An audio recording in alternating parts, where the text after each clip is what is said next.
Hello and welcome to the 60 for 30 project. My name is Xander Miller and I am sitting here with Jada Robinson. How are you doing? I'm doing really good. How are you doing? I'm doing just fine on this nice Friday afternoon here. Date of recording, of course. So, Jada, we'll just get started right away. So, what neighborhood are you from? So when I originally moved him from Racine when I was like 4 or 5 years old, I started in the closer to the downtown area where like Wendy's was, and then eventually we moved into the uptown area where we were there for a little bit of time. And then as we gotten older and we needed more space, because I'm like the middle of 3 other siblings, so it's like 4, and they're all sisters, so it's 4 sisters, my mom and my dad. Then we moved to more of the Wilson area, and then right now we're in the Pleasant Prairie area. So you've moved around town a few times. Yeah, to just to accommodate our space, because we're getting older, we're getting bigger, and we need like more space. And then when I needed to go off to college and things like that, so yeah, we just moved to wherever it suits our needs at the moment. Okay, makes sense, makes sense. Yeah. So, what have you experienced as Kenosha's culture, or what do you think Kenosha's culture is? I really feel that Kenosha's culture is really banding together, even in the face of adversity. And I almost feel it's like we're kind of like the phoenix. We rise from the ashes no matter what. Like just coming out of the pandemic and the civil unrest, especially during the summer. Just recently, we had a enormous Juneteenth celebration, and it was just really celebrating even through the face of adversity, and to see so many Black-owned businesses come out, and to see our allies be out there and banding together. I feel like that's what Kenosha's culture is really all about, is us banding together even in the face of adversity. Yeah, how does that feel, seeing the community band together in such a way?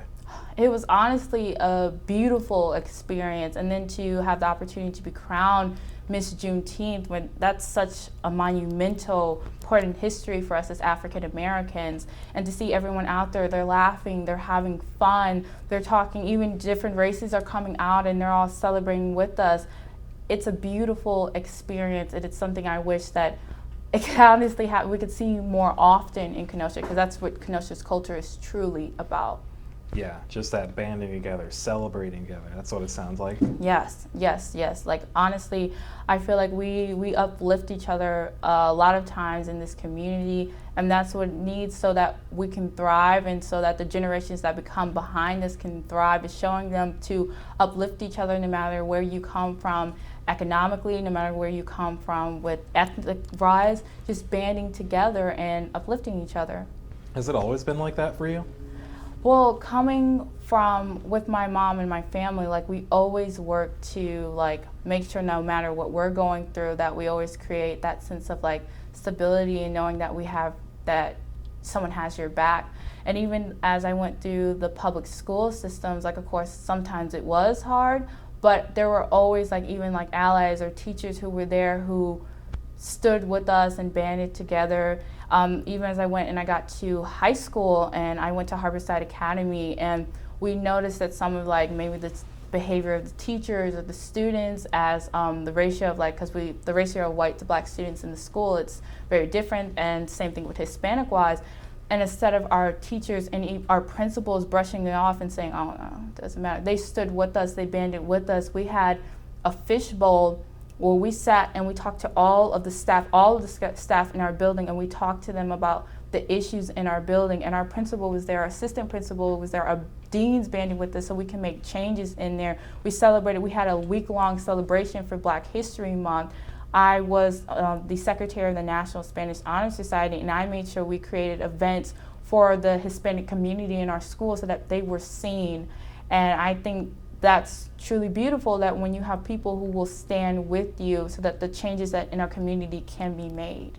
Yeah, so it's not even just, it's not just that you see it in Kenosha, they have support, but you also have been a part of that support network, and you've been supported throughout, seems like what you've had for your life here is seeing support from people, seeing even in the school districts that seeing a principal, all the teachers there for that fishbowl session. That sounds really supportive, and you've been a part of a lot of that change too. It is. It's an incredible experience, and I feel incredibly blessed because I know if I was to talk to other students in other school districts or in other states, that probably would not be their experience. But I always believe in you should pay it forward, like someone was there for me, and then to continue to do the work.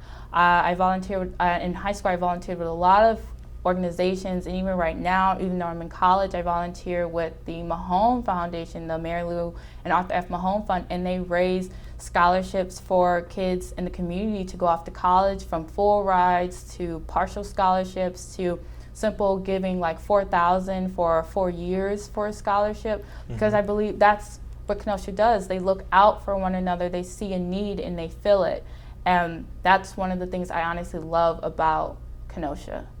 Wow. And so you're a college student now, and you mentioned, well, you've mentioned the unrest while just this past year during 2020.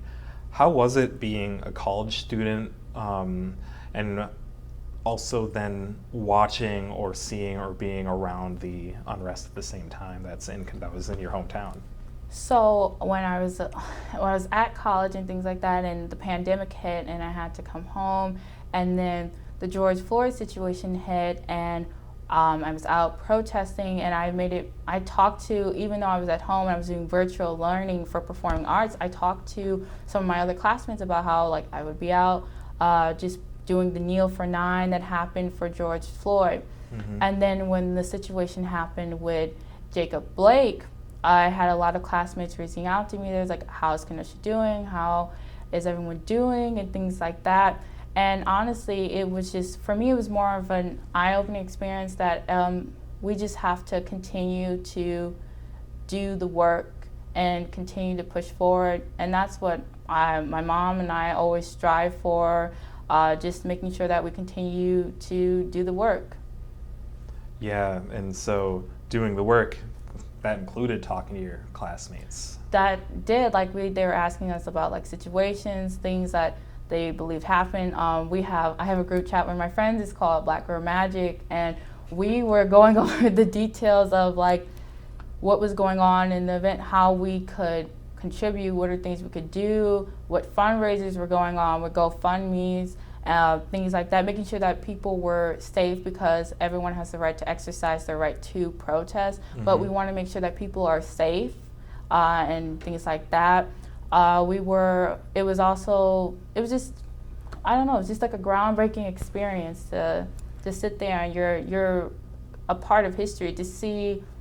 It was like a surreal experience. You're on social media and you're seeing celebrities like Megan Thee Stallion and Kevin Hart, and they're talking about a situation that happened right in your hometown. Like, this is your stomping grounds, and this is something that's happened. Like, you protest about things all the time, or you voice your opinion about things you see all the time in the world, but to have it actually happen in your hometown, I think it's something that sometimes you don't ever think that you'll ever see in your lifetime. And to deal with that also, just at your age, just in college right now and getting in education, it's a different experience for you, isn't it? It is. It really is, because I was taking a lot of classes, and I take 10 classes because we're a clockwork program and things like that. And I was lucky enough because I had teachers, again, it was that support system, even though they were in New York and I was we're in Zoom or we're looking at each other, we're having those courageous conversations, even like months after it's happened. It's like, well, what can we do better to support you? How can I educate others so that they can do better in the future? It wasn't like, even though I was miles away from my teachers in New York, it's not like they were like, oh, well, she's in Kenosha, I'm in New York, it doesn't matter. It was, again, even having that support system, so it made things a lot easier.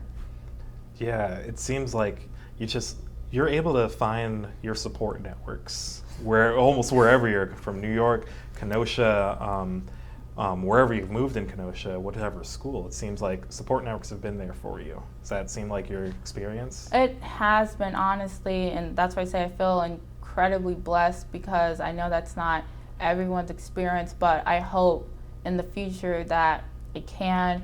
I want to use my career as a platform to be able to come back and create it so everyone has those resources available to them, so that if they feel that they're ever in a bind, they're in a situation, there's someone they can reach out to. My mom, she works in she sits on many boards for education. Mm-hmm. She was actually just named the newest member of the KUSD school board. Oh, And okay. yeah, and so she works incredibly hard because she wants everyone to have access. She wants equity, all of these sorts of things, because that's important, because if we want everyone to be able to thrive, they need those support systems. Everyone needs a support system. Mm-hmm. It's spreading what you've had to others in the community, and that seems to be what you've been aiming for. Yes. I want everyone to, when they go to school, they go to work, wherever, to know that it's okay, that you have a community that is behind you. Wow. So we've talked support networks and having people behind you. What other hopes do you have for Kenosha as a whole? Some of the hopes that I have for Kenosha as a whole is I'm hoping some of our food deserts. I know Mr. Tim Mahone has been working closely with Tammy Baldwin and other politicians, and to help make sure that our food deserts can be resolved. I'm also hoping that as the education stuff goes on, that making sure that there are resources available for teachers, students, and parents, especially recognizing that this pandemic was very hard on a lot of the staff, and teachers they have that right to be uplifted too, have their voices and concerns be heard. I also hope in going forward that students and parents and everyone, again, I feel, have that support network, and we can just move forward to continue to be a tight-knit community. Wow. For Kenosha leaders or Kenosha community members at all, is there anything else you'd like to say for them or for them to know? I just want to say thank you to all of the community members there and leaders. There's so many, like Alan Deowens, Tanya McLean, there's just so many, Mr. Tim Mahone, Artist Mosley. They're out there, and so many others are out there doing the work to help bridge those gaps, to help make sure that Kenosha is a more equitable place. And I really thank them for all that they do, and I look forward to, in more ways than one, in which I can help contribute and pay it forward, just as they have for my generation. Wow. Thank you so much for sitting down with us and sharing your story. Thank you for having me.